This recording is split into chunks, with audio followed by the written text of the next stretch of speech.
Hello everyone, स्वागत है आप सभी का हमारे यूट्यूब चैनल पर। आज के क्लास में हम पढ़ने जा रहे हैं कक्षा 10वीं का एक जो पहला चैप्टर है कक्षा 10वीं का, वास्तविक संख्या। वास्तविक संख्याएं को समझने के लिए हम सबसे पहले जानेंगे संख्या पद्धति। संख्या पद्धति के सिद्धांत पर आते हैं तो संख्या पद्धति को हम दो प्रकार, सबसे पहले हम जानते हैं संख्या पद्धति। पहले आते हैं संख्या पद्धति दो प्रकार की होती है, एक होता है वास्तविक संख्या, एक होता है काल्पनिक संख्या। जो हमारी कक्षा 10वीं में जो हम पढ़ेंगे वो हमारी क्या किसे पढ़ेंगे, पूरा वास्तविक संख्याओं के बारे में पढ़ेंगे। कक्षा 10वीं का जो पहला चैप्टर है वास्तविक संख्या है, नाम है ये वास्तविक संख्या।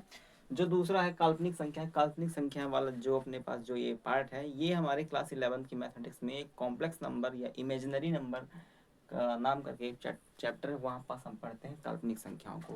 लेकिन कक्षा 10वीं में केवल और केवल हम क्या पढ़ेंगे, वास्तविक संख्या। तो वास्तविक संख्याओं के आगे बढ़ने पर हम थोड़ी सी इसको और डिस्क्राइब करते हैं। वास्तविक संख्या दो प्रकार की होती हैं। जैसे कि हम मानते हैं पहली संख्या, मानते नहीं वैसे क्या होती है। पहली संख्या में आते हैं, पहली संख्या क्या होती है, परिमेय संख्या। पहली होती है परिमेय संख्या होती है। वास्तविक संख्या यदि हम दो भागों में डिवाइड कर दें तो क्या होती है, परिमेय संख्या, और एक होती है अपरिमेय संख्या। अपरिमेय संख्या, अपरिमेय संख्याएं। तो वास्तविक संख्याएं परिमेय और अपरिमेय संख्याओं का कलेक्शन है। मेजर तौर पर यह माना जाता है कि परिमेय और अपरिमेय संख्याओं का कलेक्शन है। और एक शब्द आता है वास्तविक संख्याओं के लिए कि एक नंबर लाइन जो होती है, जो अपने पास एक नंबर लाइन होती है, जो नंबर लाइन ऐसे होती है नंबर लाइन, तो नंबर जैसे 0 1 2 3, यहाँ पास -1, यहाँ पास -2 और यहाँ पास -3, ऐसे करके इनफाइनाइट तक यहाँ तक होती है। ये भी यहाँ का इनफाइनाइट तक यहाँ तक होती है। तो नंबर लाइन में जितने भी जो नंबर एग्जिस्ट करते हैं, जो नंबर पॉसिबल हो सकते हैं, उन सभी वो सभी नंबर आते हैं वास्तविक संख्या के सीरीज में आते हैं। वो सारे के सारे नंबर वास्तविक संख्या की सीरीज में आएंगे। यहाँ जितने भी अभी यहाँ पर जैसे 0 से लेकर 1 तक में यहाँ भी बहुत सारे नंबर एग्जिस्ट करते हैं। यहाँ रूट वाले संख्या भी एग्जिस्ट करते हैं, बिना रूट वाले संख्या भी एग्जिस्ट करते हैं, पॉइंट वाली संख्या भी एग्जिस्ट करते हैं, बटे वाली संख्या भी एग्जिस्ट करते हैं। सारी संख्या इनके बीच में एग्जिस्ट करते हैं, है ना। और जो इनके बीच में एग्जिस्ट नहीं करती हैं उन संख्याओं को हम बोल देते हैं काल्पनिक संख्याएं, है ना। संख्या तो होती है वो भी संख्या और अपरिमेय संख्या। तो यदि हम पूछे वास्तविक संख्या होती है तो परिमेय और अपरिमेय दोनों संख्याओं के कॉम्बिनेशन से जो संख्याएं बनती हैं उनको हम बोल देते हैं क्या, वास्तविक संख्या। तो 10वीं में परिमेय संख्या और 10वीं में दोनों परिमेय और अपरिमेय संख्या दोनों के बारे में बहुत ढंग से पढ़ेंगे। हालांकि कक्षा 9वीं में परिमेय और अपरिमेय संख्याओं के बारे में भी बहुत अच्छे से अपन लोग जान चुके हैं, समझ चुके हैं। कक्षा 9वीं में बहुत अच्छे से इनके बारे में समझ चुके हैं। तो परिमेय संख्या व अपरिमेय संख्या, जैसे कि अब हम आते हैं थोड़ी सी हम जानते हैं कि इनको जानने के लिए, परिमेय और अपरिमेय संख्या को जानने के लिए हमको सबसे पहले जानना पड़ेगा भाज्य संख्याएं और अभाज्य संख्याएं। इन दोनों के बारे में जानेंगे तभी हमको ये परिमेय संख्या और अपरिमेय संख्या के दोनों के जो कॉन्सेप्ट हैं ये बहुत ही अच्छी तरीके से समझ में आएंगे। तो भाज्य संख्या और अभाज्य संख्या, जिनको हम बोलते हैं प्राइमरी नंबर और कंपोजिट नंबर, इन दोनों नंबर्स के बारे में पहले समझते हैं, जानते हैं, फिर इसके बाद देखते हैं कि क्या होता है परिमेय संख्या और क्या होता है अपरिमेय संख्या। चलिए आते हैं हम परिमेय संख्या के बारे में आते हैं। तो हमारे पास एक टर्म है, क्या लिखा गया है हमारे पास, एक टर्म क्या लिखा गया है। पहले जानते हैं हम अभाज्य संख्या। क्या जानते हैं हम, अभाज्य संख्याएं। तो ऐसी सभी संख्याएं, ऐसी वो सभी संख्याएं जो 1 से और खुद से डिवाइड हो रही होती हैं, उन संख्याओं को हम बोल देते हैं क्या, अभाज्य संख्याएं। वो सभी संख्याएं जो 1 से और खुद से डिवाइड होती हैं और इसके अलावा किसी से भी डिवाइड नहीं होती हैं, उन संख्याओं को हम बोलते हैं अभाज्य संख्या। अर्थात अभाज्य संख्याओं के केवल और केवल दो गुणनखंड होते हैं। एक हो गया 1 कॉमन सभी में होता ही है, और दूसरी वो खुद संख्या जिसका हम गुणनखंड निकालते हैं। जैसे हमारे पास क्या है, जैसे हम मान लें 23 हमारे पास है, तो 23 में यदि हम उसके गुणनखंड निकालना चाहें तो 23 का पहला गुणनखंड आएगा 1 और दूसरा गुणनखंड 23 खुद ही आ जाएगा। जैसे हम यहाँ पास क्या बोल देते हैं, 23 बोलते हैं तो यदि हम 23 के दो गुणनखंड निकालें तो हमारे पास पहला गुणनखंड केवल क्या आएगा 1 आ जाएगा और दूसरा गुणनखंड क्या आ जाएगा 23। इसके केवल दो ही गुणनखंड बन रहे हैं। तो हमारे पास जो अभाज्य गुणनखंड वाली जो शर्त है वो ये है कि इनका जो गुणनखंड है वो केवल दो गुणनखंड होना चाहिए, ना तो एक होना चाहिए ना तो एक दो से ज़्यादा होना चाहिए, केवल दो गुणनखंड। उसमें भी एक कंडीशन ये है कि जो पहला गुणनखंड है वो केवल 1 होना चाहिए और जो दूसरा गुणनखंड है तो वो संख्या स्वयं होनी चाहिए जिस संख्या का हम गुणनखंड निकाल रहे हैं। तो ये चीज़ आती है हमारे किसमें, अभाज्य संख्याओं के कॉन्सेप्ट में। जैसे एग्जाम्पल के तौर पर हम देखते हैं, जैसे यदि मैं यहाँ पास पूछता हूँ, जैसे हम यहाँ पास सारे संख्या लिखते हैं, 1 लिख देता हूँ, 2 लिख देता हूँ, 3 लिख देता हूँ, 4 लिख देता हूँ, 5 लिखता हूँ, 6 लिखता हूँ, 7 लिखता हूँ, 8 लिखता हूँ और थोड़ी यहाँ से लिखते हैं अपन, ठीक है। तो यहाँ से लिखते हैं, जैसे यहाँ पर लिखता हूँ 1 2 3 4 5 6 7 8 9 और 10। जैसे अपन यहाँ पास पूरा 10 तक अपन लिख दिए है ना।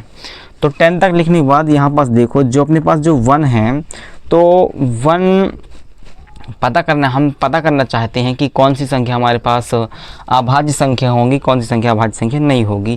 तो जैसे हमारे पास संख्या क्या है 1 है, तो यदि हम 1 को हम डिवाइड करना चाहें तो 1 किस की टेबल में आता है, किस की टेबल में आता है। 1 सबसे पहले किसकी टेबल में आएगा, 1 की टेबल में आता है और किसकी टेबल में आता है, नहीं आता है। तो 1 की टेबल में आया तो किसकी टेबल में आया, केवल 1 की टेबल में आया 1। और 2 किसकी टेबल में आया, 2 1 की टेबल में भी आता है और 2 की टेबल में भी आता है ना। तो इसके 1 के केवल एक गुणनखंड हो गया और इसके दो गुणनखंड हो गए, एक 1 हो गया, ये 2 खुद स्वयं हो गया। और जो 3 है, 3 किस की टेबल में आता है, 3 1 की टेबल में आता है और 3 की टेबल में खुद आता है 3। और जो 4 होता है, 4 को पता करो किसकी टेबल में आता है, 4 1 की टेबल में आ गया और किसकी टेबल में 2 की आ गए और स्वयं 4 की टेबल में आता है। 5 को देखो, 5 किसकी टेबल में आता है, 1 की में आ गया और किसकी में आ गया, 5 की टेबल में आ गया। 6 किसके में आता है, 1 का आ गया 1 की टेबल में, 2 की टेबल में और 3 की टेबल में। 7 किस में आएगा, 1 में आएगा और खुद स्वयं 7 की टेबल में आएगा। जो 8 है किस में आता है, 1 में आता है, 2 में आता है, फिर 4 में आता है और 8 में आता है। जो 9 हो गया, 9 किस में आता है, 3 1 में आता है, 1 में तो आवा ही करेगा और 3 में आ गया और 9 में आता है। और जो 10 है वो किस में आता है, 1 में आता है, 2 में आता है, 5 में आता है और 10 में आता है। इतनी संख्याओं की आता है। तो अब यहाँ पास पता करके ये बताओ कि कौन कौन सी संख्याएं ऐसी हैं जिनके केवल 2 गुणनखंड हैं। उनमें से पहला गुणनखंड 1 होना चाहिए और दूसरा गुणनखंड वो संख्या स्वयं जिसका गुणनखंड हम निकाल रहे हैं। तो यहाँ पास देखो 1 से लेकर 10 तक यहाँ पास संख्या लिखी हुई है मेरे पास। इसमें से ये इसके पास 1 है, पहला गुणनखंड 1 है, लेकिन इसके पास दूसरा गुणनखंड नहीं है वो संख्या खुद जिसमें से उसका गुणनखंड निकाल रहे हैं। तो इसके पास केवल एक ही गुणनखंड है। साथ ही साथ कंडीशन ये भी है कि केवल उसके 2 गुणनखंड ही होने चाहिए। तो यहाँ पास 2 गुणनखंड नहीं है, इसलिए जो अपने पास जो ये संख्या अपने पास जो 1 है वो 1 जो है तो वो अभाज्य संख्या नहीं होगी। फिर यहाँ पास हम 2 में आते हैं। जो अपने पास 2 है तो 2 को देखो, 2 के क्या 2 गुणनखंड बन रहे हैं, वो भी पहला गुणनखंड 1 और दूसरा गुणनखंड क्या होना चाहिए, वो संख्या स्वयं। तो हाँ, इसके केवल 2 गुणनखंड है और ये अभाज्य संख्या के कंडीशन को भी सेटिस्फाई करती है। तो ये वाली हमारी क्या हो जाएगी, ये प्राइम अभाज्य संख्या हो जाएगी। तीसरे में आओ, यहाँ पास जो 3 लिखा हुआ है, 3 में पहला गुणनखंड 1 और दूसरा गुणनखंड क्या हो गया 3। तो इसके 2 गुणनखंड बन रहे हैं, तो 2 गुणनखंड बन रहे हैं, तो ये हमारी संख्या क्या हो जाएगी, ये वाली हमारी संख्या भी क्या हो जाएगी, अभाज्य संख्या हो जाएगी। यहाँ पास आओ 1 2 और 3 यहाँ पास 3 गुणनखंड निकल रहे हैं। तो 3 गुणनखंड नहीं आना चाहिए, केवल 2 गुणनखंड आने चाहिए। तो ये हमारे पास क्या हो जाएगी, ये अभाज्य संख्या हमारे पास नहीं होगी। यहाँ पास 5 में आओ तो 5 के 1 और 2 गुणनखंड, ये अभाज्य संख्या हो जाएगी। यहाँ पास 6 में आते हैं तो 6 1 2 3 इसके 3 गुणनखंड हैं, तो ये अभाज्य संख्या नहीं होगी। यहाँ पास इसमें आते हैं 7 में आते हैं तो जो हमारे पास जो 7 है, तो 7 के कितने 2 गुणनखंड हो रहे हैं ना, एक हो रहा है 1, एक हो रहा है 7, तो 2 गुणनखंड इसके हो रहे हैं। तो इसकी ये हमारी क्या बन जाएगी, हमारी अभाज्य संख्या बन जाएगी। 8 में आते हैं तो 8 के कितने गुणनखंड हैं, 1 2 4 और 8, इसके 4 गुणनखंड है। तो 4 गुणनखंड में कोई भी संख्या अभाज्य नहीं होती, इसलिए ये संख्या हमारी क्या हो जाएगी, ये संख्या हमारी क्या हो जाएगी, भाज्य हो जाएगी। यहाँ पास आते हैं 9 में आते हैं, 9 के भी हमारे पास कितने गुणनखंड हैं, 9 के 3 गुणनखंड है, 1 है, 3 है और 9 है। तो इसकी ये हमारी क्या हो जाएगी, ये हमारी क्या हो जाएगी, अभाज्य संख्या नहीं होगी।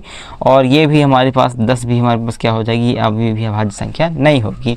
तो भाज्य संख्या इसमें से कितनी आ रही हैं, कौन कौन सी भाज्य संख्या आ रही हैं, तो भाज्य संख्या यहाँ पास आ रही है 2 आ रही है, और क्या क्या आ रही है, 3 बन रही है, और क्या बन रहा है, 5 बन रहा है, और क्या बन रहा है, भाज्य संख्याओं में 7 बन रहा है। तो हाँ, तो 1 से लेकर के 10 तक में टोटल कितनी अभाज्य संख्याएं बन रही हैं, 2 बन रही है, 3 बन रहा है, 5 बन रहा है और 7 बन रहा है। ये हमारे पास क्या बन रही है, अभाज्य संख्या। अब अभाज्य संख्या जानने के बाद अभाज्य संख्याओं को छोड़ करके जितनी भी संख्याएं बचती हैं वो सारी संख्याएं क्या कहलाती हैं, भाज्य संख्याएं।